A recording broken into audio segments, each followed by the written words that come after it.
এতিয়া আমাৰ শ্ৰদ্ধা আজি এই কাৰ্যসূচীত উপস্থিত আপোনালোক আটাইলৈকে সুপ্ৰভাত আৰু সম্ভাষণ জনাইছোঁ।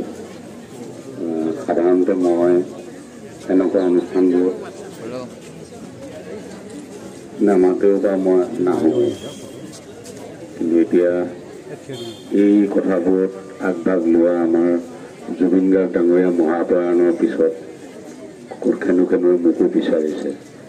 মোৰ কাৰণে সদায় সম্ভৱ নহয়, এনেকুৱা দায়িত্ব তেখেতে পালন কৰিছিলে।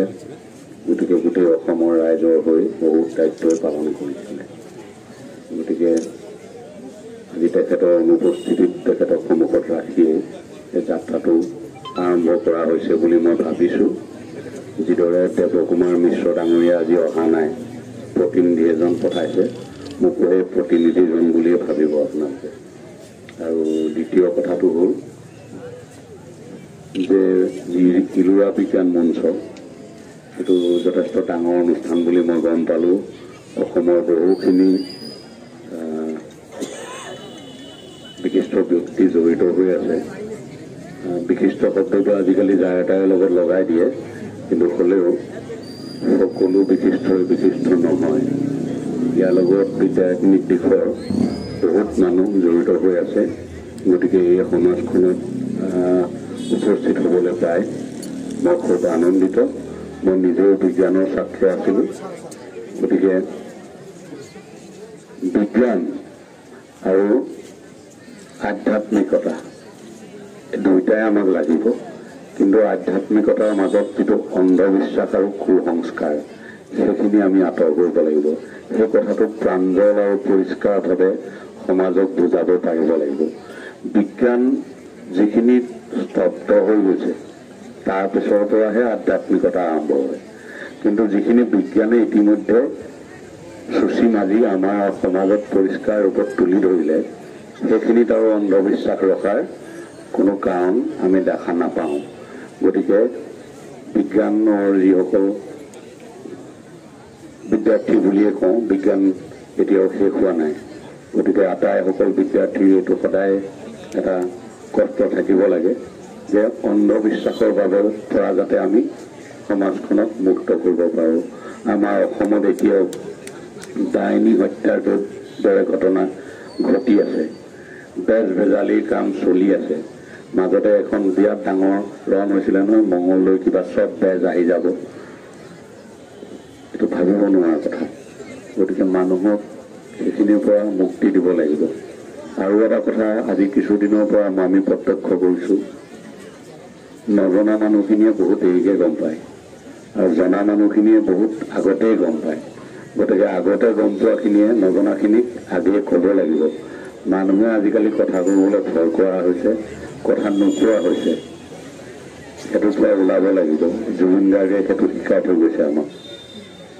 সেই অৱস্থাটোৰ পৰা আমি ওলাব লাগিব। কথা সাহসেৰে ক'ব লাগিব, যুক্তিৰে ক'ব লাগিব। সকলোৱে কথা নক'লে নজনা মানুহখিনি সদায় নজনা হৈ থাকি যাব। এইটো প্ৰথম কথা। আৰু যিটো অংগদানৰ যিটো সেৱা, সেইটো বৰ দৰকাৰী কথা।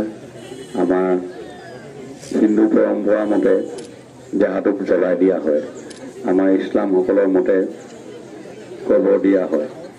কিন্তু এই জ্বলোৱা কবৰ দিয়া দুইটাটো এটা বৈজ্ঞানিক ভিত্তি আছিল তেতিয়াৰ দিনত। কিন্তু আজিৰ দিনৰ বৈজ্ঞানিক ভিত্তিটো হ'ল যে আপুনি অংগদান কৰি ক'লে সমাজখনৰ কাৰণে যিটো উপকাৰ কৰিব পাৰিব, সেইটো গোটেই নশ্বৰ দেহাটো হেৰি কৰি দাহ কৰি বা কবৰ দি সেই উপকাৰখিনি কৰিব পৰা নাযায়। কবৰ দিলে কি হয়, সাৰ হয়, প্ৰকৃতিৰ কামত আহে, প্ৰকৃতিৰ দেহাটো প্ৰকৃতিতে বিলাই দিয়া হয়। সেইটো এটা বৈজ্ঞানিক ভিত্তি আছিল। ঠিক সেইদৰে দাহ কৰিলে যদি কিবা জীৱাণু তেখেতৰ গাত আছিল, অপজীৱ আছিল বুলি ভাবে তেতিয়া দিনত, সেইখিনি একেবাৰে নাইকিয়া হৈ যায় বুলি এটা বিশ্বাস আছিল। গতিকে সেই সময়ৰ বিজ্ঞানৰ যিটো চিন্তা, সেই চিন্তাৰে সেই প্ৰথা চলিছিল। সেই প্ৰথা চলি থাকক, কিন্তু দৰকাৰী যিকেইটা অংগ, যিকেইটা বেলেগৰ শৰীৰত সংৰোপণ কৰিব পৰা যায়, সেইকেইটা অংগ দান কৰি গ'লে সকলোৰে মংগল হ'ব।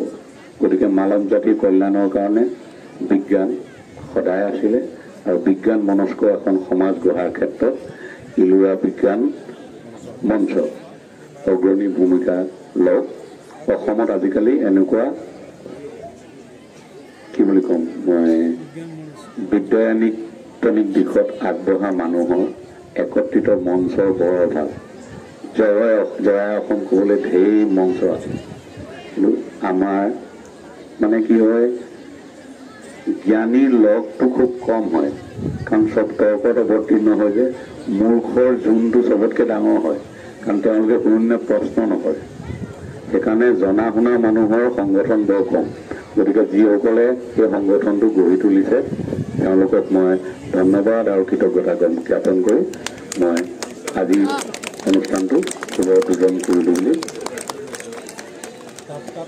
আচ্ছা, ড্ৰাগছটো মানে আমাৰ ইয়াত নতুনকৈ আহিছে দুটা কাৰণত, সেই কথাটো চাব লাগিব। প্ৰথম কথা হ'ল আমাৰ ইয়াত মানুহে নিচা মানে মদটোৱে বুজি পাইছিল। বাকী কোনোবা গোটাছে এক ঠাইত এই শিৱৰাত্ৰিৰ সময়ত ভাঙৰ প্ৰচলন কৰাছিল শ্ৰমিকৰ কাৰণে, সেইটো একেবাৰে ৰেগুলাৰ কাৰণ আছিল, ঠিক আছে। কিন্তু ড্ৰাগছটো আহিছে এইকাৰণে আহিছে যে মদৰ দামটো বাঢ়ি গৈছে, নিচা কৰিবলৈ ল'ৰাবোৰে অল্টাৰনেটিভ ৱে এটা বিচাৰিছে, এইটো এটা কথা। আৰু ড্ৰাগছ খোৱা ল'ৰাক মই লগ পাইছোঁ, তেওঁলোকৰ মন্তব্যটো এইটো মদৰ নিচা কম বদনাম বেছি, ড্ৰাগছৰ নিচা বেছি বদনাম নাই। তাৰ মুখ নুগোন্ধায়, একো গম নাপায়, মাক দেউতাকে গম নাপায়। 4 বছৰ ল'ৰাটোৱে খাই থকাৰ পিছত যেতিয়া হাত ভৰি কঁপিবলৈ লয় তেতিয়াহে মাক দেউতাকে গম পায়। গতিকে অভিভাৱক অভিভাৱিকাৰ এইটো একদম সাংঘাতিক দায়িত্ব আছে।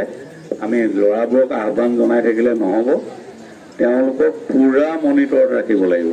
ল'ৰা ক'ত গৈছে, কি খাইছে, তাৰ আচৰণ কিবা সলনি হৈছে নেকি অলপ দিনৰ পৰা, এই গোটেই কথাবোৰ মাক দেউতাকে যদি মনিটৰ কৰে তাক ড্ৰাগছৰ আসক্তিৰ পৰা আঁতৰত ৰাখিব পাৰিব। আৰু মাক দেউতাকে যিমান পাৰে লগ দিব লাগিব। মই নতুন প্ৰজন্মক কোৱাতকৈ এই গোটেই কথাটো কিন্তু মই মাক দেউতাকক বেছিকৈ কওঁ।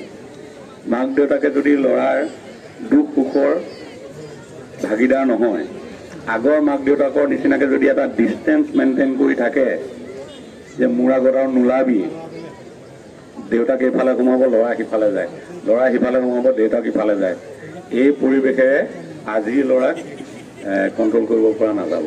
আজিৰ ল'ৰাৰ লগত একদম বন্ধু হ'ব লাগিব। আনকি কোনজনী ছোৱালী প্ৰেমত পৰিছে চব কথা খোলাকৈ পাতিব লাগিব। This is Gen Z, we have to learn the art how to control this new generation. গতিকে এইটো একদম নতুন চেলেঞ্জ আমাৰ কাৰণে, প্ৰত্যেকজন অভিভাৱক অভিভাৱিকাৰ কাৰণে। মোৰ ল'ৰা এটা ছোৱালী এজনী আছে, ল'ৰাটো ইমানেই বজ্জাত হৈছে মানে তাক মই চব কথা পাতোঁ এতিয়া, সেইকাৰণে মই চব কথা পাতোঁ তাৰ লগত, মানে একো বেৰিয়া নাই আৰু।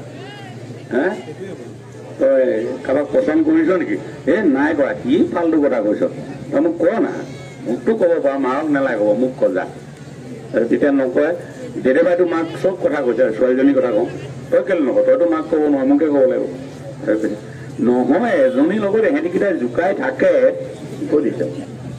চ' মই ফ্ৰী কৰি দিছোঁ তাক, যাতে কথাখিনি তাৰ যি দুখখিনি সেইখিনি ক'ব পাৰে। ইহঁতৰ এতিয়া ৰিল চোৱা জেনেৰেশ্যন ন, দুখটো পটককৈ লাগে। তাৰমানে আমাৰ যিমান সময়ত দুখ নালাগিছিল পটককৈ লাগে, আৰু এহেঁতি খুব সোনকালে হতাশগ্ৰস্ত হৈ নিচাই আশ্ৰয় লোৱাটো একদম স্বাভাৱিক কথা। গতিকে মই প্ৰথমে অভিভাৱক অভিভাৱকক অনুৰোধ জনাইছোঁ। ধন্যবাদ। আমি যাত্ৰা আৰম্ভ কৰোঁ ন। আমাৰ যথেষ্ট সুখী হৈছোঁ আমাৰ মাজত উপস্থিত হোৱা।